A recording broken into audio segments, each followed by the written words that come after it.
Mengapa Bali tetap Hindu? Bali, pulau eksotis di Indonesia yang kaya budayanya, tetap mayoritas beragama Hindu di tengah kepungan Islam. Pertanyaan di atas akan dijawab dalam dua hal, pertama menjelaskan mengapa Bali Hindu, dan kedua mengapa Bali tetap menjadi Hindu pada saat Jawa telah berubah menjadi Islam. Berikut sedikit ringkasan dari buku Robert Pringle, 2004, A Short History of Bali, Indonesia's Hindu Realm. Pertama, penduduk Bali sebagian besar berasal dari luar Bali, kemungkinan berasal dari Jawa atau Lombok. Bahasa Bali lebih mirip bahasa Sasak di Lombok daripada bahasa Jawa.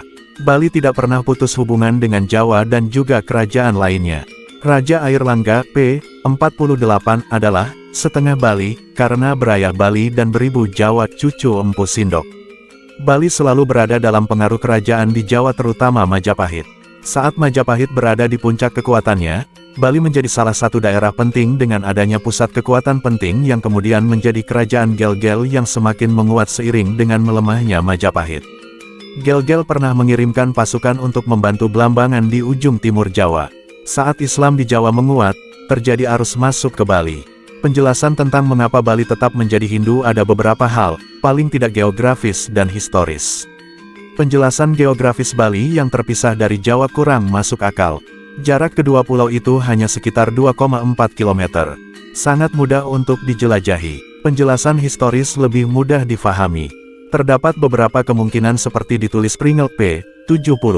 Pertama, Bali tidak pernah secara nyata anti-Islam, walaupun memiliki budaya yang berbeda. Ini sebabnya Bali tidak pernah merasa harus ditundukkan oleh kerajaan Islam, terutama Mataram di Jawa. Minoritas Islam yang berdagang, terutama di Bali Utara, dan menjadi tentara tetap dapat singgah di Bali. Kedua, berkaitan dengan momentum, sejak runtuhnya Majapahit kemudian Pajang Jipang Demak sampai Mataram yang paling kuat, setidaknya ada jeda selama 100 tahun.